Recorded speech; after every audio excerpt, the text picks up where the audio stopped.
But if you can get her talking, pursue her heart. Do whatever it takes to pursue her heart. So what I say, dads, is your daughter didn't come with a playbook, but I'm going to help you write one. It's not the critic who counts, not the man who points out how the strong man stumbles or where the doer of deeds could have done them better. The credit belongs to the man who was actually in the arena, whose face is marked by dust and sweat and blood.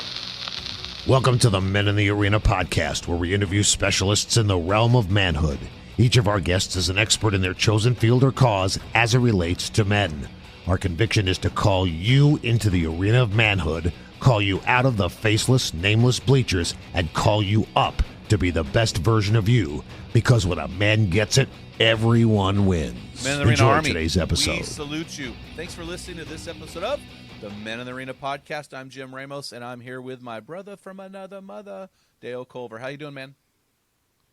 I'm doing excelente.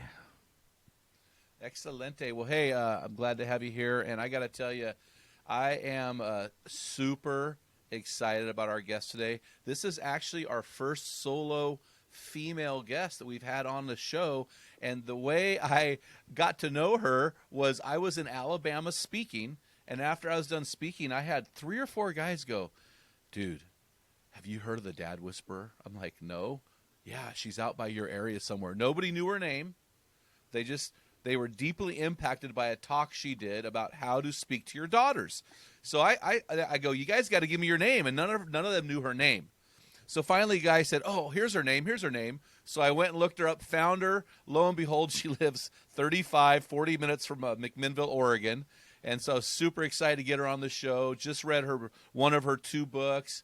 And guys, listen, if you are a father, especially of daughters, you need to listen to this podcast. This may be the greatest podcast episode you've ever heard in your life. So you really need to hear from the Dad Whisperer about how to become a daughter whisperer. But before we get into that, Dale, do you got a man word for me today, brother? Yes, I do. You ready for this? Yeah, why do I keep saying brother? Anyway, go ahead. Because I'm your brother, you know. Go My ahead. word Sorry. today is listen. And so I think You it's may kinda be obvious hearing me, why but do you listen? Yeah, I think of that all the time when we're together. So I know you say it to me I all have- the time. I know you hear me, but are you listening? having 3 daughters, they like to talk a lot, and so I have to put on the listening ears and the listening face, and just yes, I hear you, and how did that make you feel? Okay, so if we're not listening, they feel unimportant, and so I think dads, we need to stop and look them in the face and listen to our kids, our wife especially. Put the phone down, listen to her. Otherwise, you might catch something to your forehead. So just some advice from me. Well, speaking of forehead, guys, you need to go to YouTube and you need to Google "It's Not About the Nail." When you do that, you'll thank me later. So, hey, bro, that's a great man word for today. And I know my wife has said all throughout our 30 years of marriage, stop trying to fix my problems and just listen. And so it's not about the nail. Hey, Dale, do you have a shout-out from anybody out there? Yeah, I got one from Josh, and he said that he's been hungry and searching, and my family has been patiently waiting for me to step up for a long time.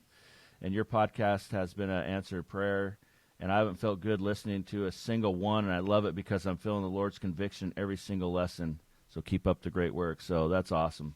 Man, that's cool. I'm going to give a shout-out to Nathan up in Alaska, called me yesterday. And it's funny, these guys start quoting every word on your podcast. So, guys, keep the reviews coming. We're here to help you get it, because when a man gets it, everyone wins. So, hey, I want to bring on our guest today, Dr. Michelle Watson Canfield. She just turned 61. Now, the very fact she told me her age, you got to respect that. She has been married since June 2020 to Dr. Ken Canfield. That name may sound familiar to some of you guys. Michelle is a national speaker, author, and professional counselor of over 25 years. She is the founder of the Abba Project, and Dr. Michelle hosts, I love that, Dr. Michelle. It just feels right. Dr. Michelle hosts the Dad Whisperer podcast, as well as co-chairing the Father-Daughter Initiative at the National Center for Fathering with her husband, Ken Canfield. There you go. Now you know where that name comes from. She's written 2 books, including the topic for today, Let's Talk, Conversation Starters for Dads and Daughters. I am really excited about this because I've got a wife and a granddaughter, and I know there's going to be crossover today. Michelle, thanks so much for coming on the show. How are you doing? Well, I'm excited to be here and be your first solo female. Whoop, whoop. Oh, yeah, this is going to be great. And we just want to put you on display in your ministry. There's so much going on. And when I go all the way back to Alabama and meeting these multiple dads who are deeply moved, and actually some of them got choked up when sharing that the dad whisperer changed everything about me and my daughter. And so what we're going to do, though, Michelle, is we're not going to give you any mercy. We're going to throw you right into our rapid fire round. You better. But let me just say one thing right there. I love the fact, Jim, I did not know this, that none of them knew my name. Yeah. Really, I like this whole thing got started because God told me, like John the Baptist, that I was to be a voice of one calling out in the wilderness. Because remember, John the Baptist was all about turning the hearts, not the heads of fathers. So the fact that I'm a voice and nobody knows who I am, to me, is the best endorsement you could have started with, because it's not about me. I'm in the background whispering and saying, men, don't tell your daughters where you got this idea. You get the credit. I'm in the background whispering, say it like this. I think you'll get a different response. So I love that intro. Well, it's so good because we want the goal. I don't know what your goal is, Michelle, because I haven't dove deep enough in. But the goal of a dad whisperer is to make dads become daughter whisperers. And so I'm so excited to have you on the show because some of us guys, we're so clueless. We want to do the right thing. We want to say the right thing. But our masculine DNA sometimes gets in the way of us speaking what Emerson Eggers would call pink. You know, we're so used to speaking blue and hearing blue, we don't speak pink and listen to pink, and I'm excited to have you on. So our rapid fire round, basically what it does is I'm going to give a couple phrases out of your book, just real short. And I just want you to explain what they mean because we may or may not get them into the podcast, but I thought they were excellent, and I want you to have a chance to explain them. So the first one is, the obvious one is dad whisperer. Yes. So I actually was given this name when I was doing an interview with Chris Fabry at Moody Radio a few years ago with my first book, which is just, by the way, a little plug. If dads want more resources, it's just called Dad, Here's What I Really Need From You, a guide for connecting with your daughter's heart. And Chris Fabry goes, you know what you should be called? The Dad Whisperer. And that, it just sort of stuck. And I remember another friend saying, you know, Michelle, that really does fit for you because we men do not like women shouting at us. And I don't know how you do it, but you really do seem to whisper. And I'm going to be honest with you, Jim, that is not my DNA. Like I have no problem keeping up with the boys and shouting at when I need to. So the fact that God has really, I would say, put a mantle and a calling on me, that was really, again, a compliment that he would say, you don't shout at us. So that's where it came from. Gosh, that's such a great name. So the next one is this one, and I am still trying to sort this one out myself from your book on page 13. Insider Venusian Trade Secrets. Well, we've all heard of the book Men Are From Mars, Women Are From Venus, which means you're a Martian, I'm a Venusian, and it also means you speak Martian, and I'm Venusian. So what has really happened to me since I have been leading groups of dads since January of 2010, every year I mentor 12 men, except not now due to COVID, and really over 9 months, meet once a month. God gave me the name the Abba Project, Abba meaning daddy in Aramaic, and men love a project, hence the name. And so this whole thing where they call me their token female, they're a band of brothers.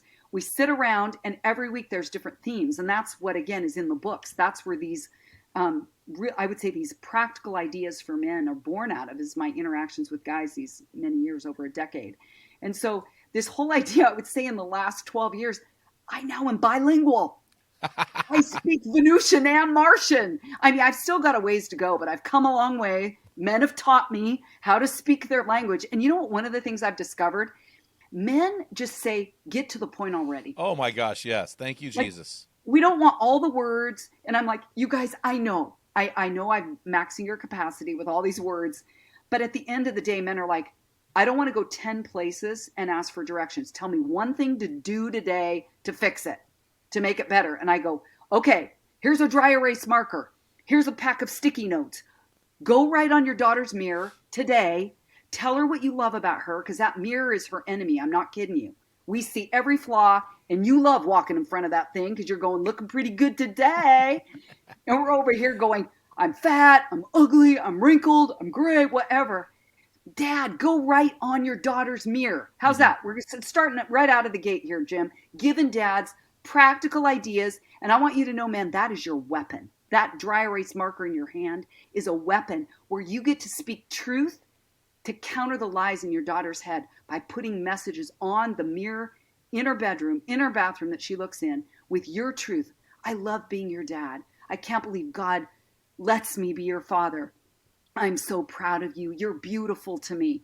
You think that one, will that preach, Jim? Oh, I love that. Well, you know, the funny thing is I've got two sons with very, very serious relationships. One's getting married in July, and one's going to probably get engaged right after the wedding. The other one's wedding, and just being able to speak this language into their hearts. These are in their 20-somethings women, and they need it just as much as when they were 8.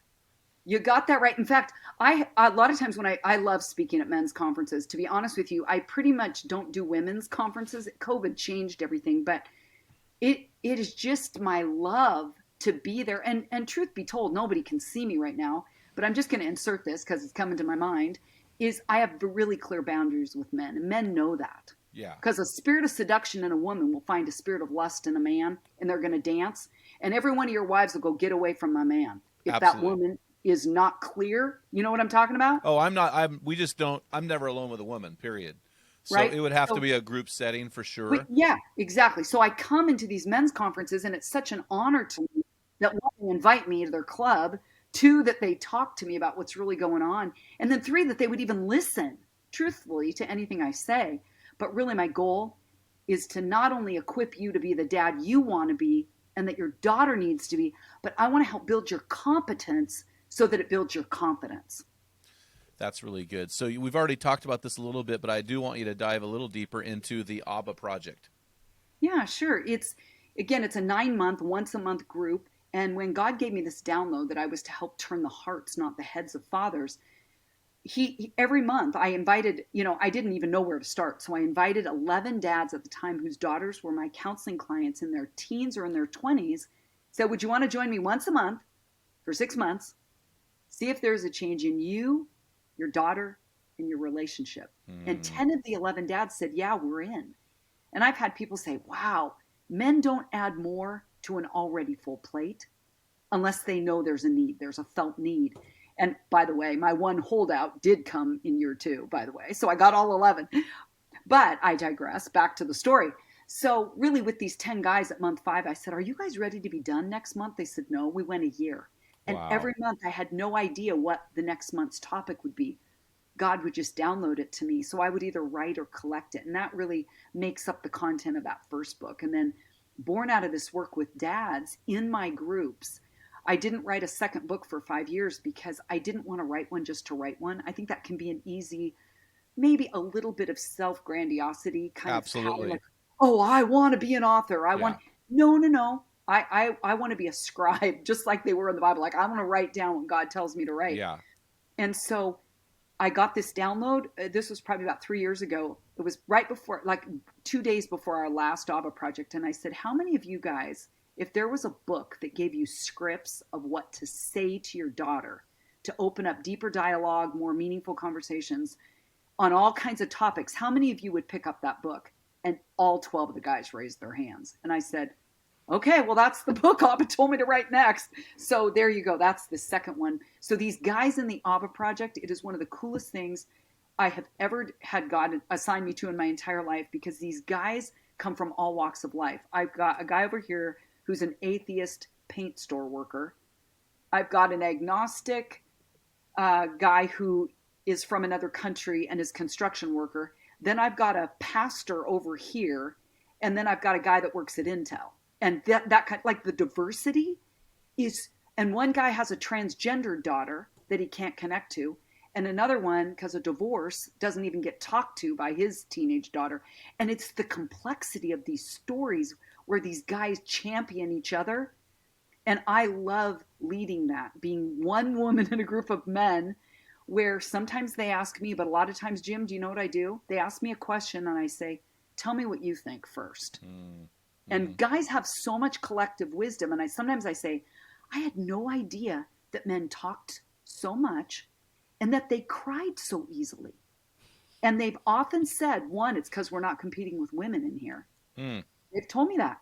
And number two, they've said, yeah, I think when we feel safe, they go, I don't know what it is about you, Michelle, but somehow it seems easy to cry here, which I think awesome. I think men thrive when they connect with their heart space. And that's where they're better dads. And so what's so fun is they'll come and go, you know what? This is actually changing how I relate to my wife, which was what you said, Jim, in the intro. Mm-hmm. I'm like, yeah, because it's the same skill set. And I had one guy say, I'm even a better dad now to my sons, and I'm a better manager at work. So men that are listening, you're right. Even if you don't have a daughter, you have women in your life.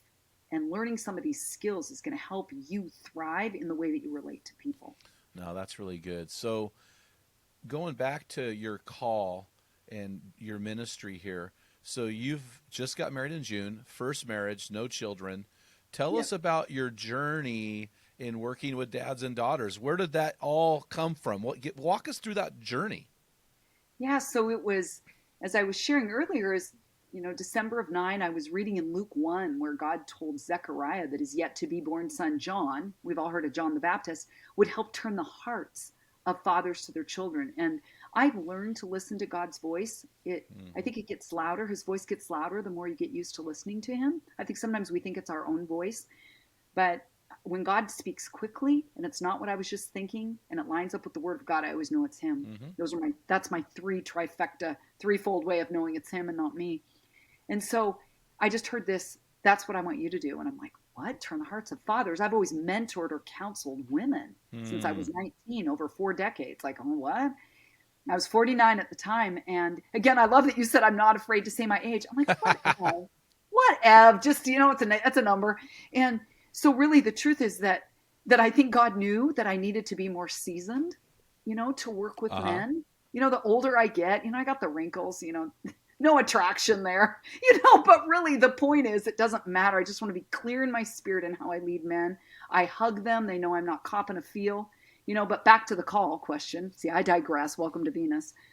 And so really, I just was so struck by that. Like, what? I'm supposed to work with fathers? Like, it just was so out of the blue. And yet this calling, as I'm calling, you're calling it that, I'm calling it that, this calling, this passion. I mean, there's times I just weep for what I see in this nation because I think we see the effect of fatherlessness in this nation. We see the effect of what abortion rates and sexually transmitted diseases and early promiscuity and things, and the effect that has on women that disempowers them. Mm-hmm. And I truly believe, Jim, that our nation will be healthier with healthier women. We will be stronger as a nation because women have so much power and influence, right? A woman can flirt with a guy and pull him in. I'm not saying it doesn't go both ways, but man, if we used that, I would call it power, that you could say energy, that maybe that sounds new agey, but for making a difference and being a world changer, it would change the world. But when you trace it back, so often it's a father wound or a father void that has her looking for love in all the wrong places, right? Yep. And so dads, it goes back to you. And I get more emails from estranged dads than anything else, even this week. Yeah. Last week. I mean, it's almost weekly. I get emails across the country from dads who are estranged from their daughters for different reasons. And they don't know what to do.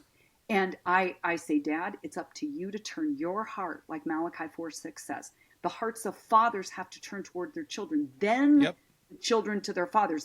It's if then, it's 1-2.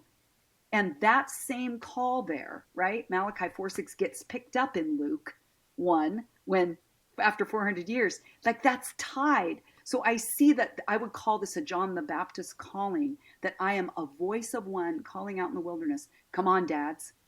It's up to you. You're building a bridge to God as a father. There's no more excuses, because we see a nation of women who sometimes are going to this side of Me Too. I've got to scream at the nation's capital. I walked there the day women, I happened to be there actually at the Health and Human Services that day in 18, where they're picketing.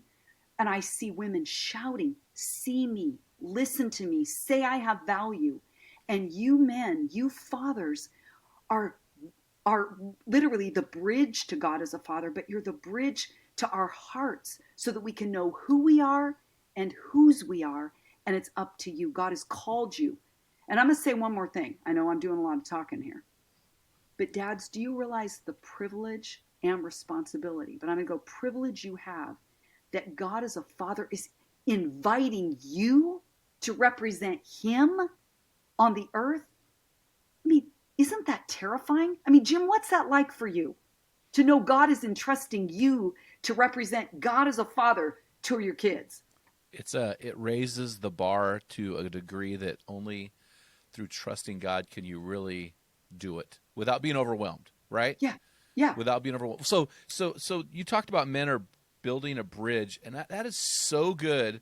And one of the things in your book, you talked about men just get paralyzed because they don't know the first step. And on page 12, you said, the best way you can invite her to enter into this process is to say, let's talk. So can you talk to us about this let's talk and this letter of invitation?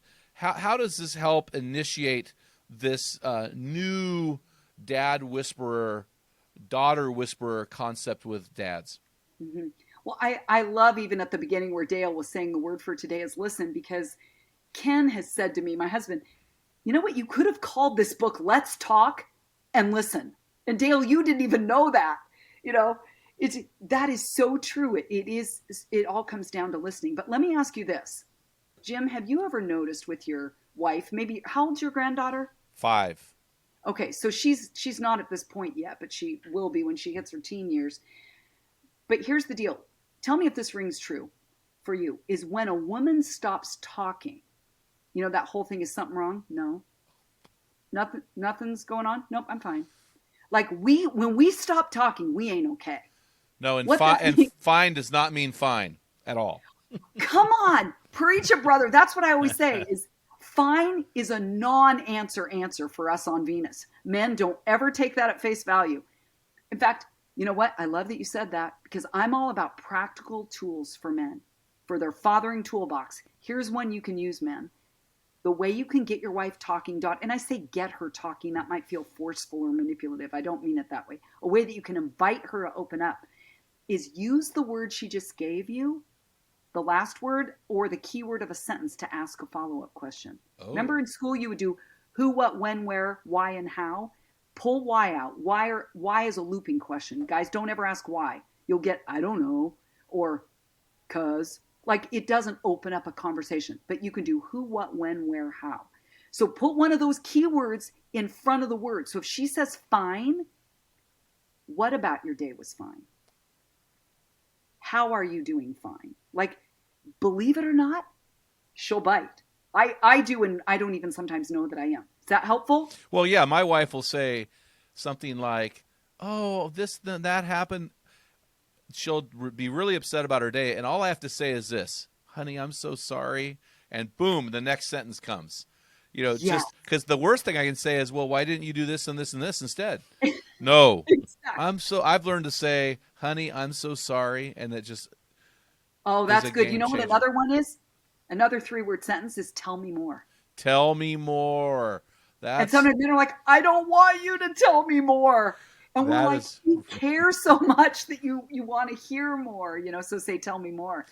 Yep. That is really good. So you went on and you talked about men, how they will often refuse to even start if they don't feel confident. In fact, you said the last thing I want to mention in the onset of our journey, you said this, you said the research consistently supports that in every area of a girl's life, it is better when they feel connected to their fathers. But can you unpack your finding that men would rather do nothing than make a mistake when it comes to their daughters? Because you've got this tension, right? If a man gets it, the daughter wins.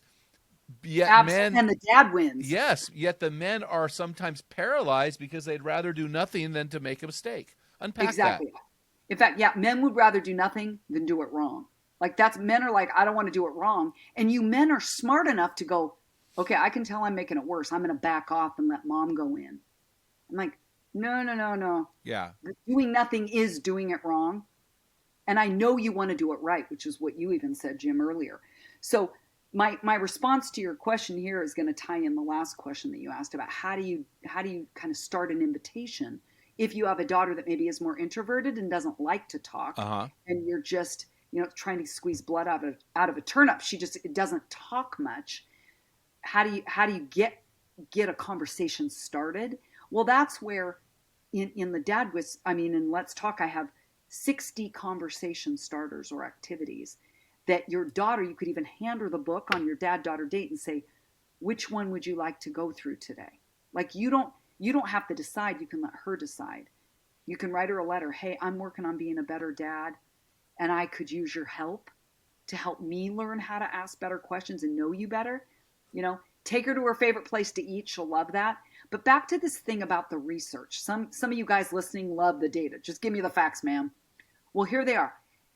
As you said, every area of a girl's life is better when she's connected to her father. Now, there's the word. She feels a connection. So I've even read some studies where, 75% of dads said, yes, I'm close to my daughter.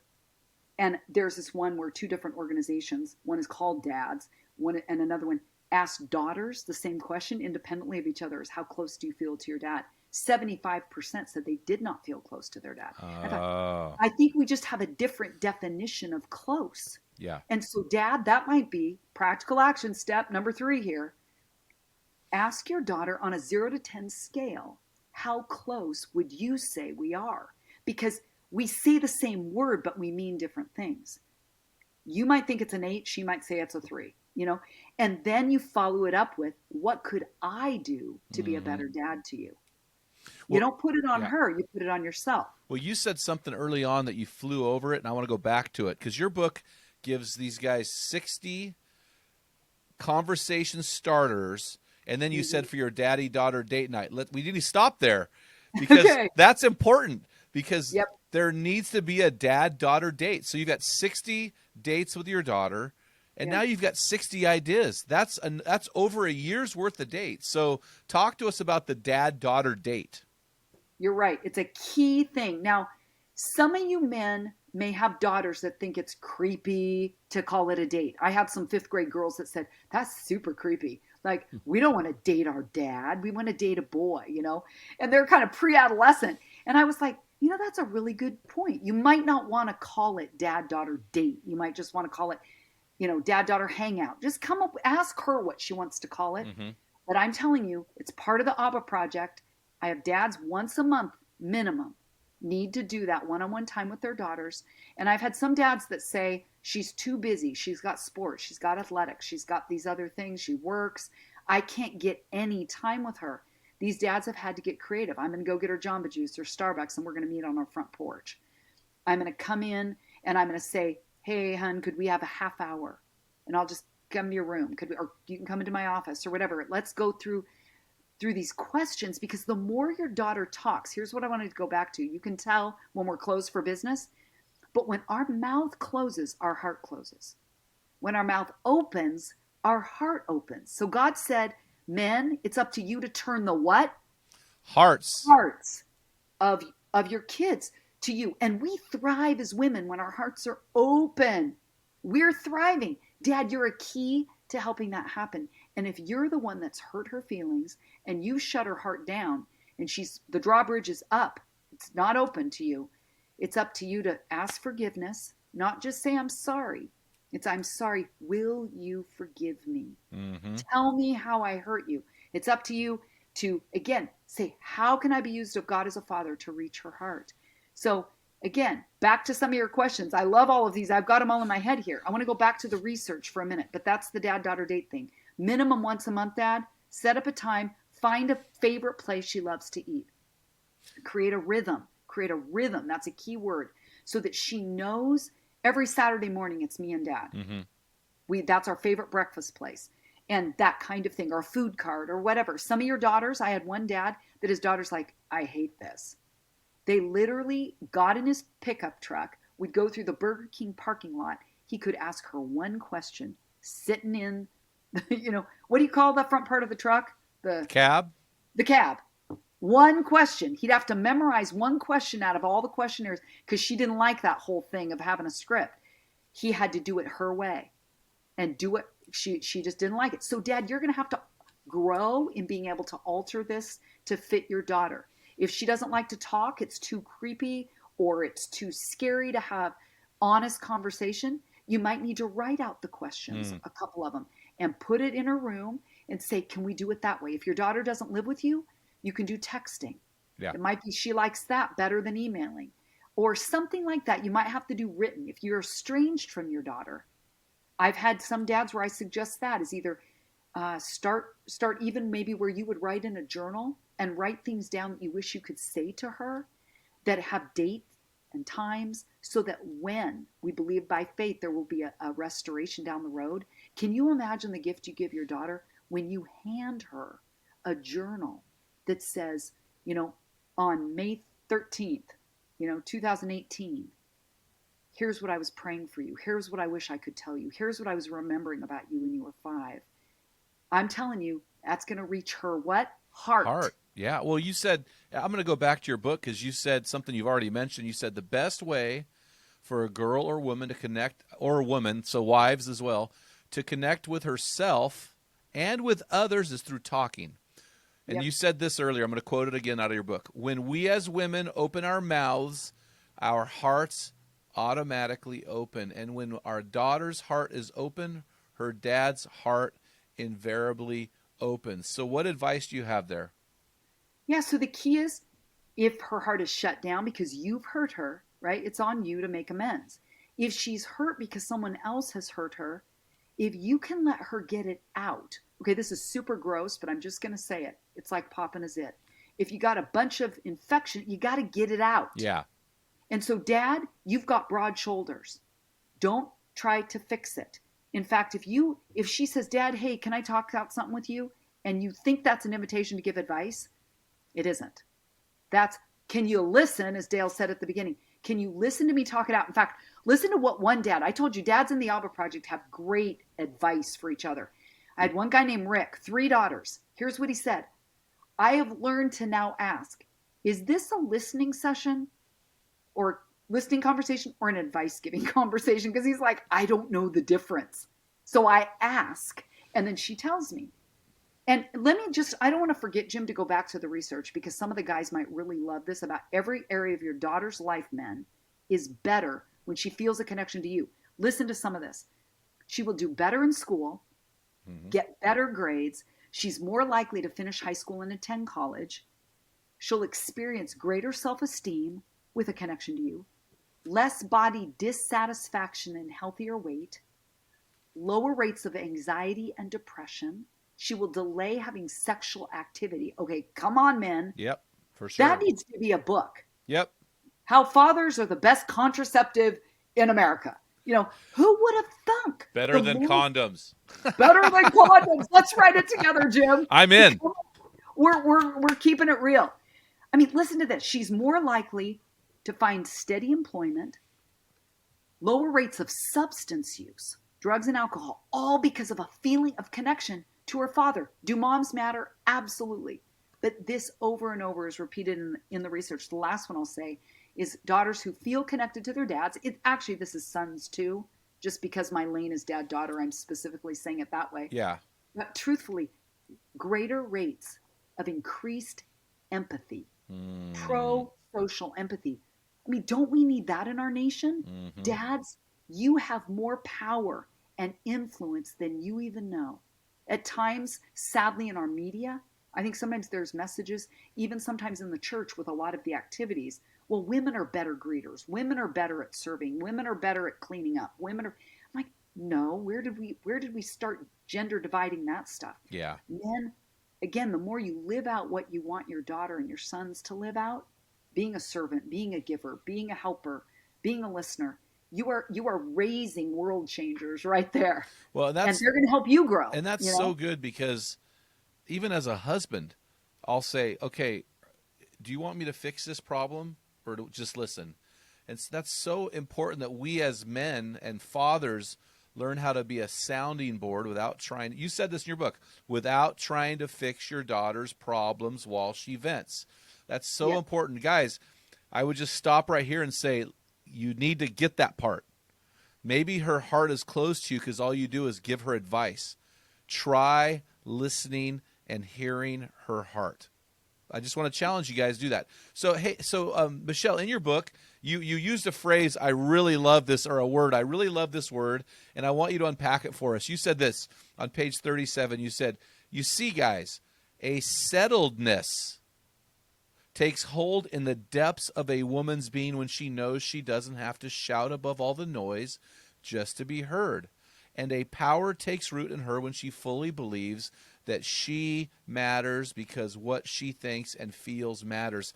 I love that word, settledness. I know from 30 years of marriage that when my wife feels unsettled, when mama ain't happy, no one's happy. So the goal is to help her feel safe, secure. You use the word settledness. Will you unpack that for our guys?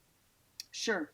So I think the fact that you even as a dad, even of sons, but you resonated with that word and you say, I've lived it. In fact, I ask men every year in the Abba Project, how many of you have been married to a woman or were married to a woman who you would say has daddy issues? Oh, yeah. Mm-hmm.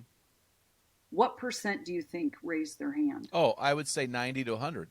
Bingo. Yeah. You're exactly right.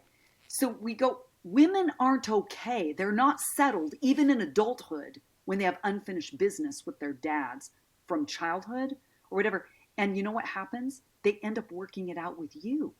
So then you get stuff projected on you that ain't about you, but because you're in the man category in her brain, that file opens and you're like, what did I do? This isn't about me, but you kind of can't talk her out of it. So really that unsettledness is because she has wounds in different places. And one of the things that you highlighted there is because we all get hurt within the context of relationship, but we heal within the context of relationship, is that, Dad, if your wife or any women in your life, maybe people you work with that you just go, oh my goodness, this woman is a bear, means she has wounds, right? Hurting people hurt people. Just, you could probably take a guess that it may have to do with some dad wounds, that she's been hurt by men and it's getting projected on you. You have an opportunity to be a healer by the way you respond to her. And so, Dad, that whole thing about her voice, because what you read there is she won't have to shout above all the rest to be heard if she knows you're listening. Well, really, dads, this comes down to the fact that when we as women have a voice and we know that what we say matters, as you just read, it does a strengthening in the core of who we are. And you as a dad, you might think, I don't even know what she just said. She just talked for 10 minutes and didn't take a break. And I have no idea why her friend drama is this big of a deal. Yeah. Because I don't even care. In fact, like yesterday I was talking in a counseling session to a 15-year-old, and literally 99% of the session was about friend drama.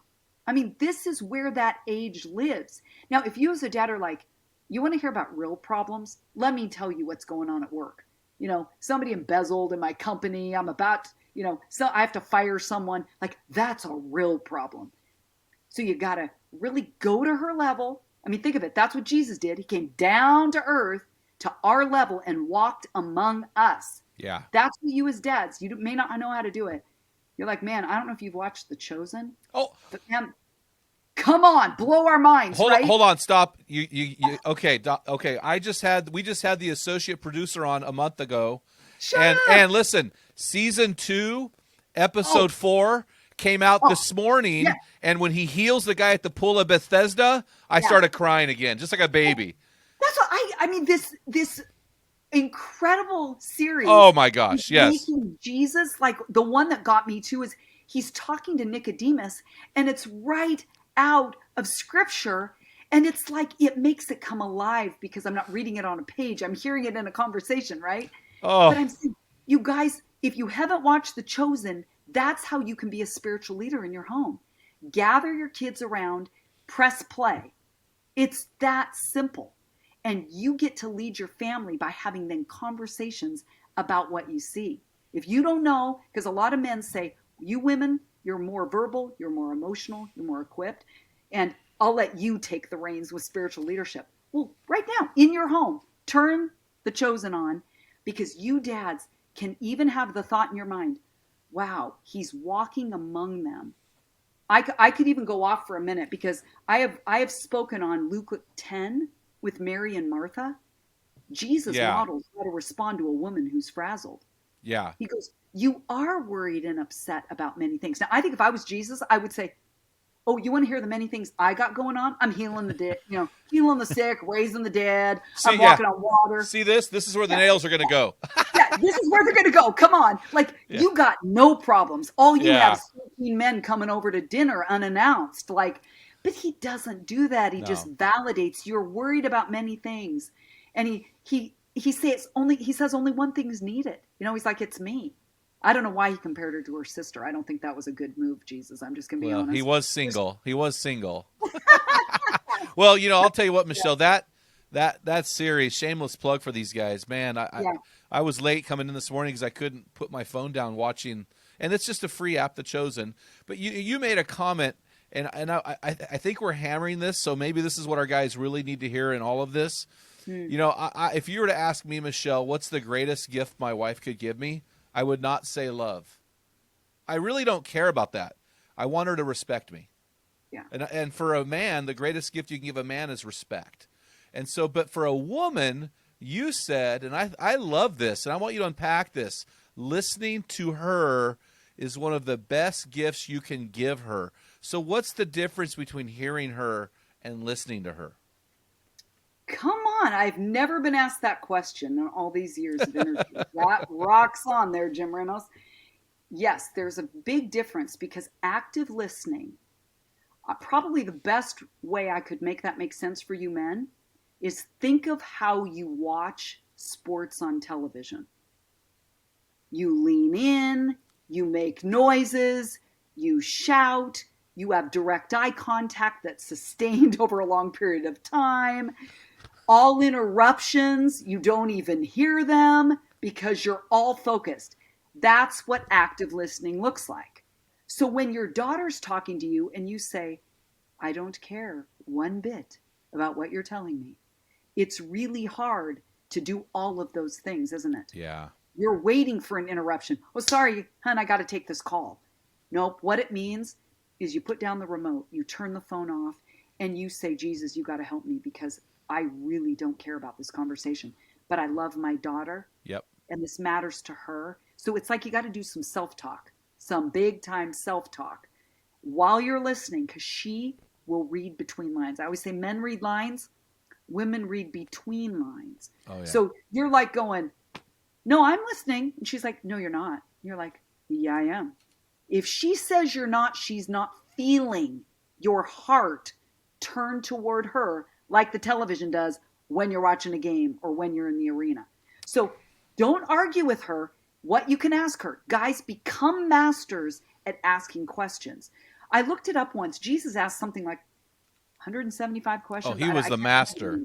He was a master at asking, what do you want me to do for you? Well, duh. Can't you look at what he's going through? He wants us to use our voice to talk with him. Here's the Lord's Prayer. Talk to me. Prayer, talk, talk, talk. So you're really, again, modeling the heart of the Father, the heart of Jesus when you're saying, not only talk to me, but listen to me. I mean, how many people say, I feel like my prayers hit the ceiling? I'm not ragging on dads, but I would say, when you talk with your dad, does it ever feel like it's bouncing off the ceiling or bouncing off him? There's probably somewhat of a correlation of how you learn to relate to God and how you feel he listens to you by the way your dad has. And so dads, why not just start out of the gate if your daughter's just born or 5, or when it's easier to listen and kiss her boo-boo and make it all better. And now she's 15 and she's in a mood because, as Dobson calls it, juvenile puberty. All those hormones are surging through her body. It affects her thinking, her moods, her behavior. It's not her fault. She will grow out of it. So if you make her think there's something wrong with her, that she's so moody and so volatile, you got to just hold the space. God made you to hold the space because God as a father holds our space. He'll help you through the power of the Spirit to do what you can't do in yourself, because apart from him, you can do nothing. Well, it's really interesting, Michelle, because we're talking to men right now about listening and how to be a daughter whisperer.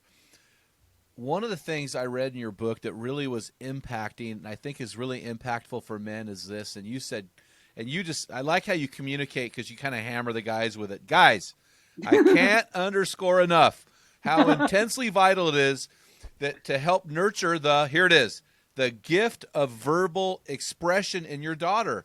By inviting her to engage with you in this process of answering questions, she'll become clear as she learns to put works to what is inside her, ranging from fears, feelings, questions, calms to doubts and dilemmas. See, that's powerful to me, because you're telling guys, you're giving guys a project, an assignment. You're saying listening is nurturing the gift of expression in her.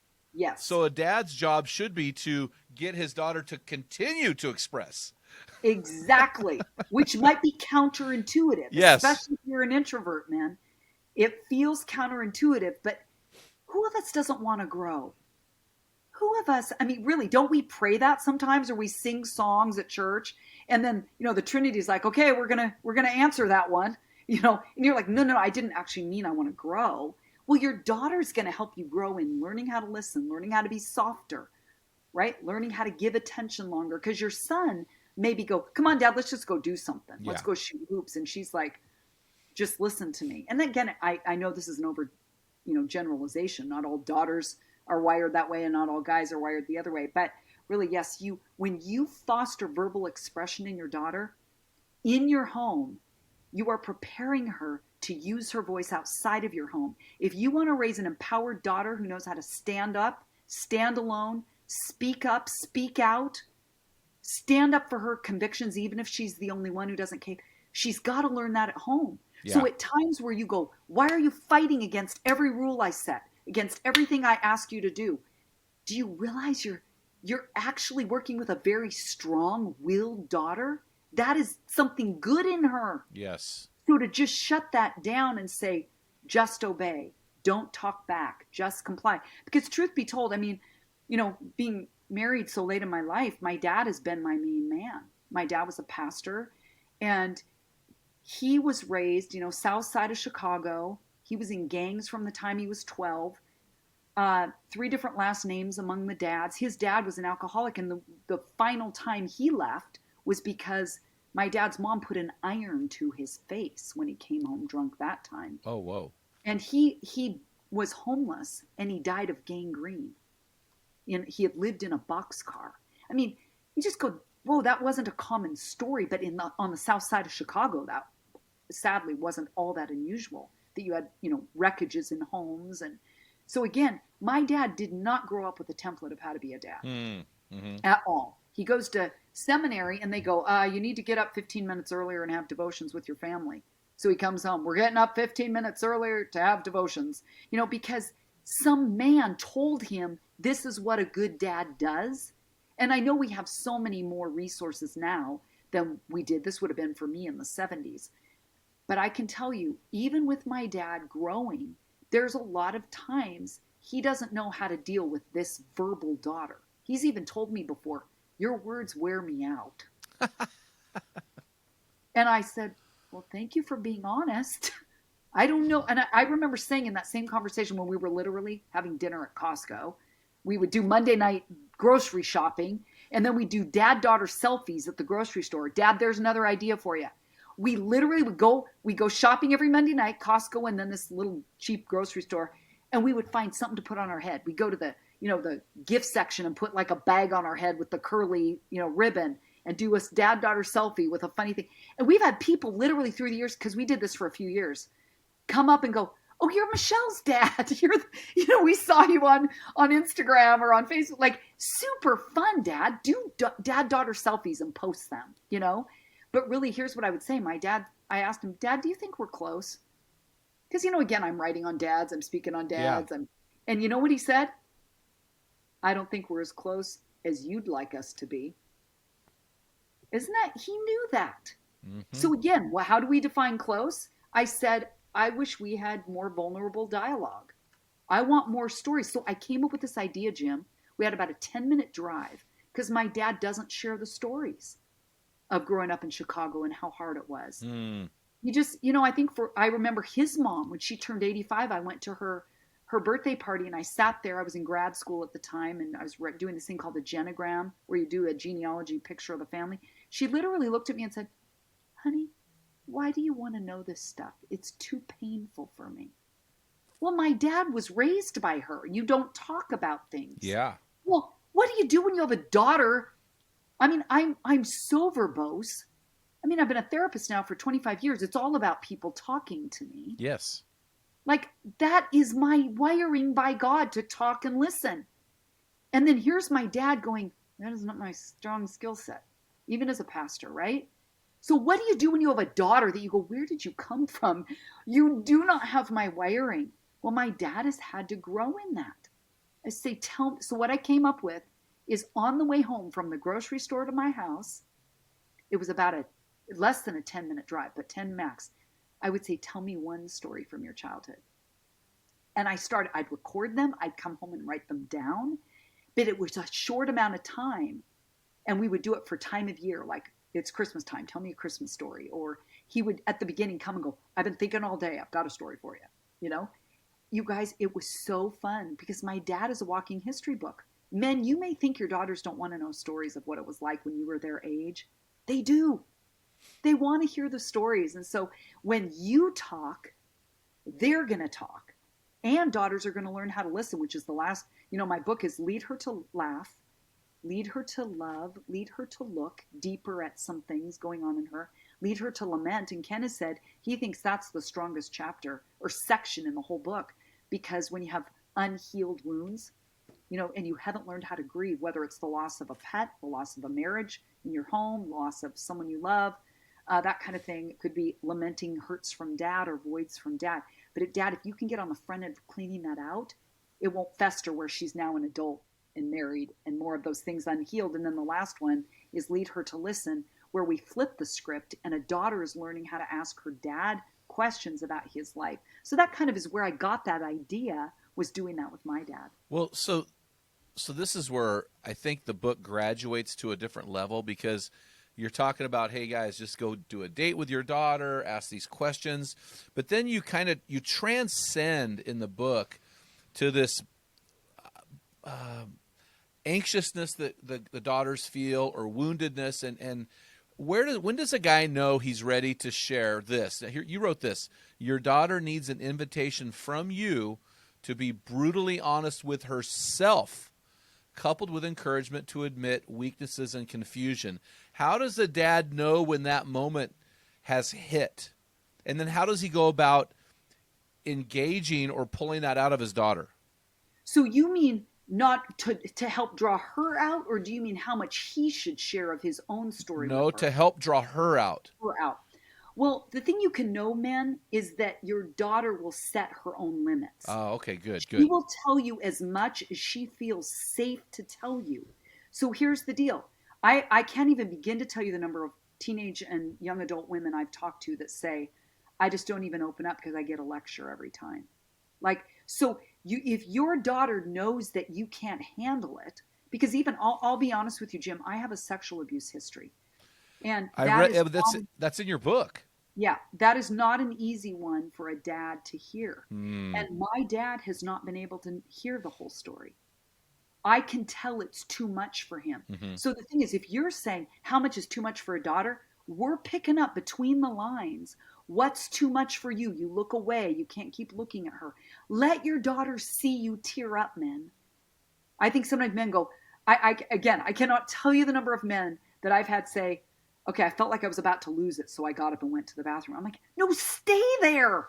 Yes. Stay there, sit there. Let her see that you're moved from a heart place. Yes. Because that is how you, again, model to her what health looks like mentally, emotionally, physically, spiritually. Like it includes getting in touch with your own emotions, because more is caught than taught, right? Yes, But for your sure. daughter, if she feels safe, she knows she won't be criticized or put down, she will open up more with you. I guarantee it.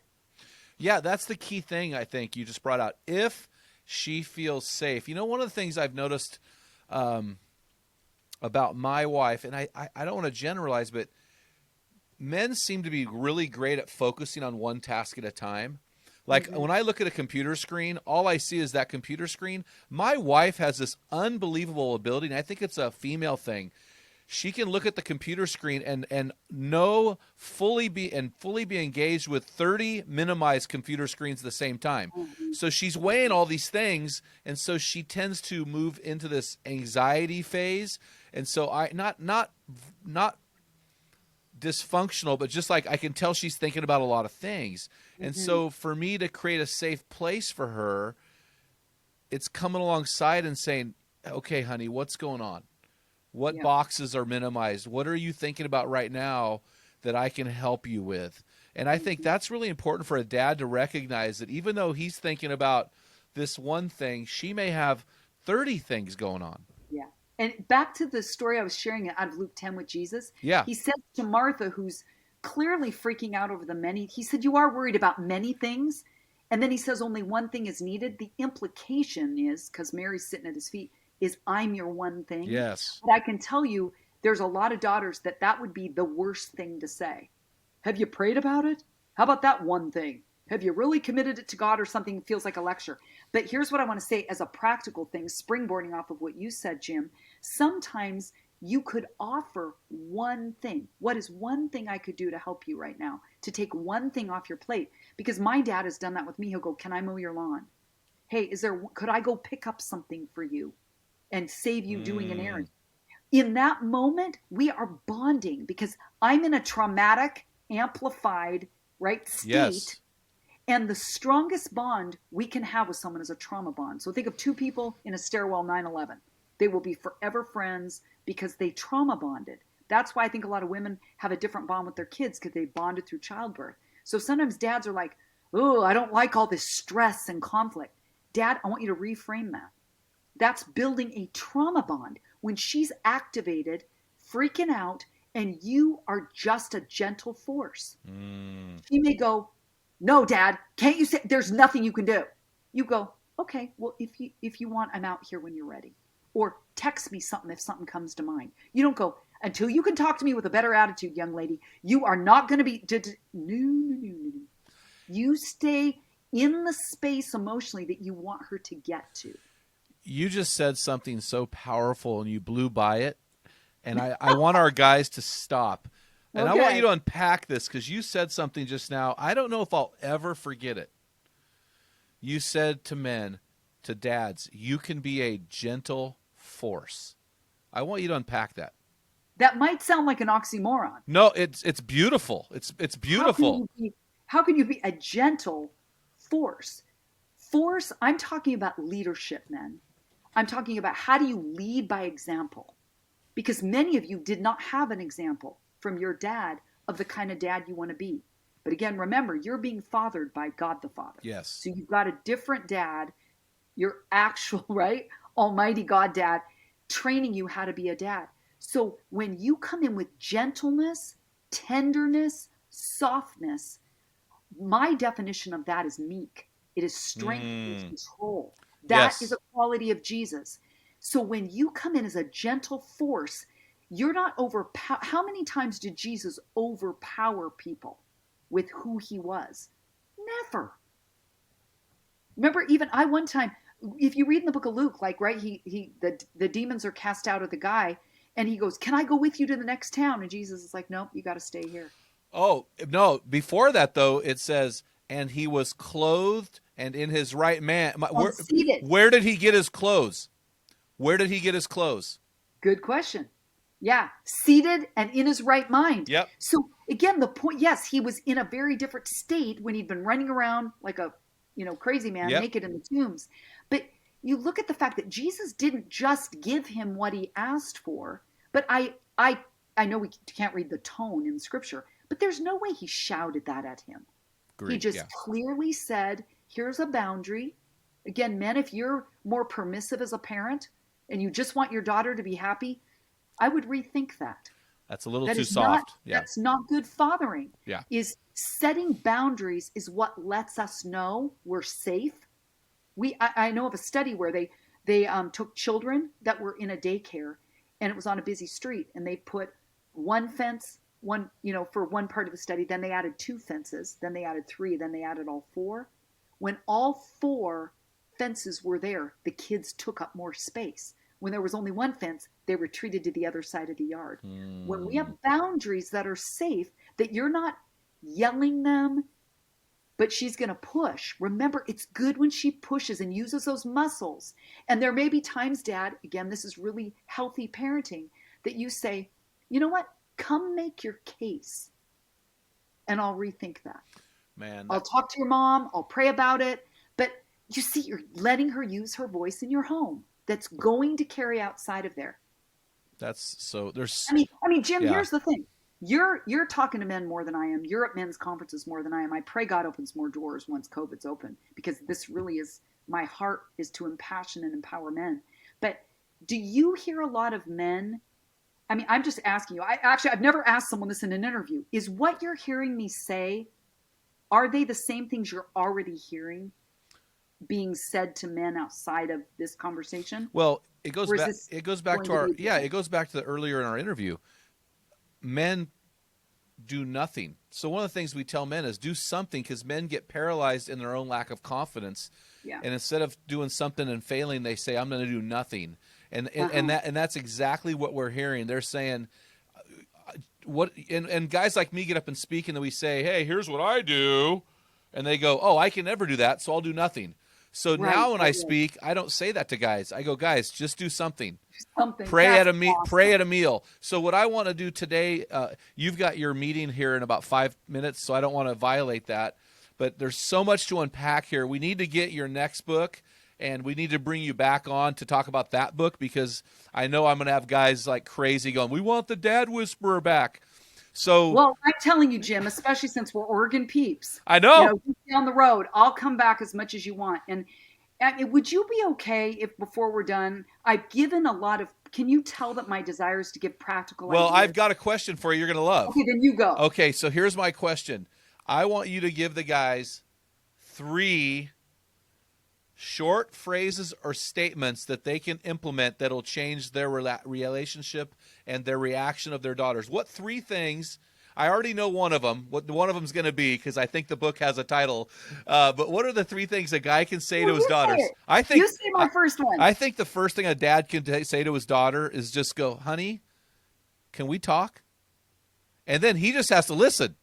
So, Yep. okay, what are the other 2 things? In fact, I'm going to add something. In the back of my book, in the appendix, I have this thing saying, if you forget, let's talk, conversation starters for dads and daughters. I said, use an acrostic here for the word talk. Yep. Time, affection, listen, kindness. Yes. Like, really, that might be the takeaway today. That you men, because I love acrostics. They stick better. Yeah. So if you're saying, let's talk, oh, wow. How am I doing on giving time, affection, listening, and kindness? Like, that might be a takeaway for one dad. So that would be one thing. Second one, drop the anger. Oh. Drop the anger. In fact, I was in church this one day, and they do that whole shake the hand of someone behind you. And this guy goes, "Oh, I have a 2-year-old daughter." And I go, "Oh, I love dads and daughters." And he goes, "Oh, you work with," he goes, "Tell me what I need to know. 30 seconds, go." Yes, I mean, that's what we want to know.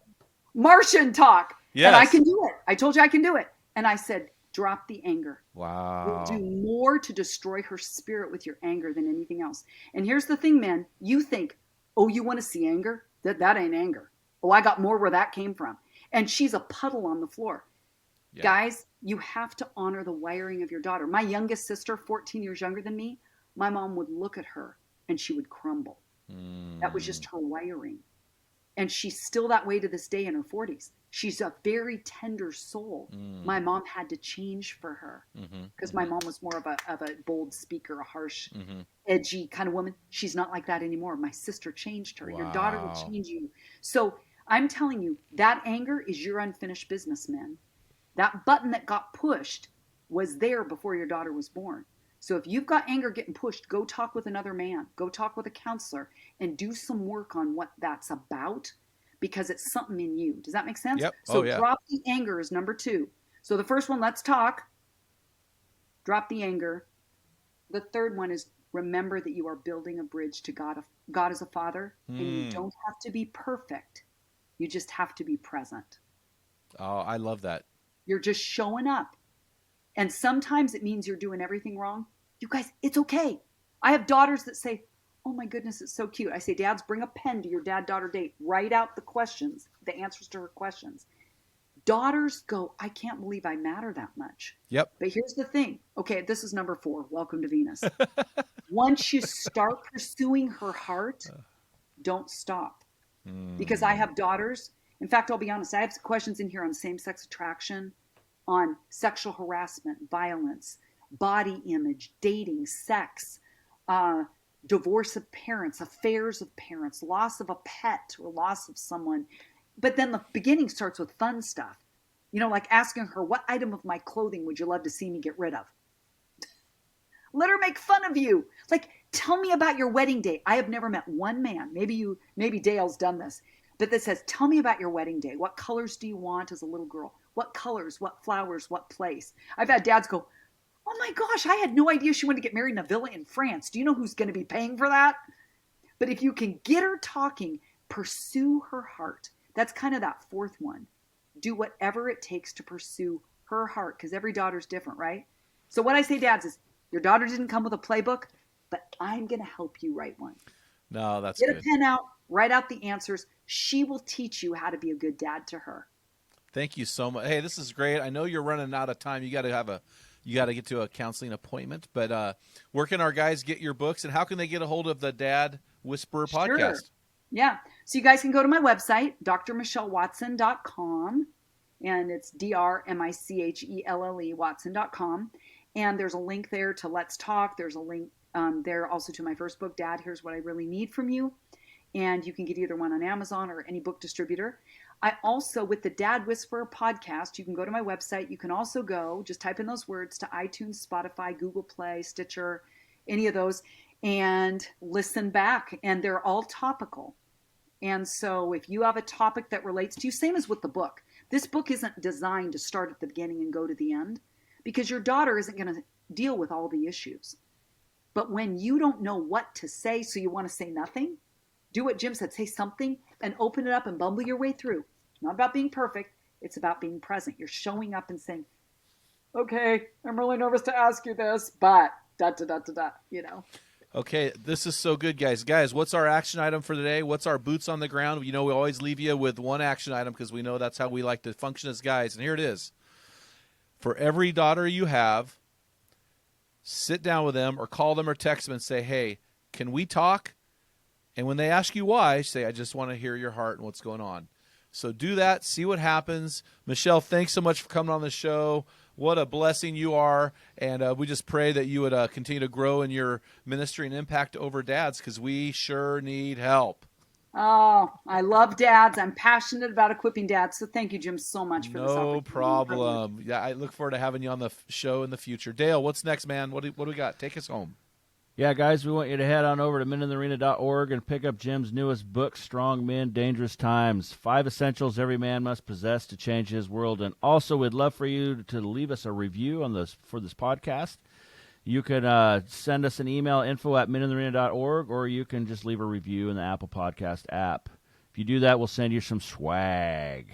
Yeah. Until next time, feel the wet sand on the arena floor, hear the deafening roar of the crowd, taste the sweetness of victory, smell the stench of battle, get in the game, get dirty, grind it out, and be a man. You've been listening to the Men in the Arena podcast. If you hunger to be your best version, then join thousands of men from around the world in our Men in the Arena forum on Facebook. This is the best place to have open discussions around the topic of biblical manhood. Make sure to explore our website at meninthearena.org, sign up for the weekly equipping blast, and take advantage of our many free resources designed to help you become your best version of a man. Thank you for listening to this episode of the Men in the Arena podcast. Remember, when a man gets it, everyone wins.